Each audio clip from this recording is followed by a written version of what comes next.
Weer een nieuwe single. Ja, een heel oud liedje van de Mario's van vroeger.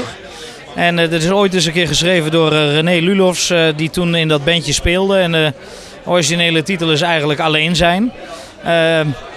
Maar ik ken het ook van het IJsselduo bij ons uit Kampen. Die hebben dat ooit eens een keer opgenomen met de titel Eenzaamheid. En ik vond het zo'n prachtig liedje.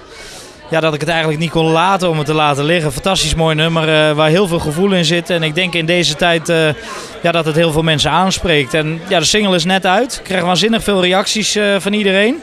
En wat moet ik zeggen? Ik bedoel, ik word overstelpt en dat vind ik heel bijzonder. Ik zoek ook eigenlijk, kijk, toen ik bijvoorbeeld, ik geef maar een voorbeeld, Dan ben ik weer thuis uitbracht. Ja, dat is een liedje van Don Mercedes. En als je zegt Don Mercedes, zegt denk ik bijna iedereen wel Rocky.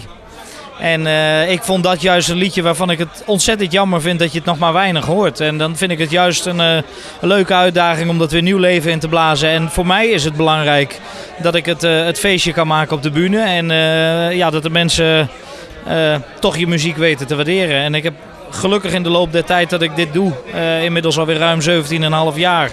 een hele grote groep fans om me heen weten te bouwen die me door dik en dun steunen en die nog steeds mijn liedjes leuk vinden. En ik geniet gewoon van mijn werk en dat is het allerbelangrijkste. En ja, dat bij elkaar gezien denk ik dat je je een heel bevoorrecht mens mag noemen.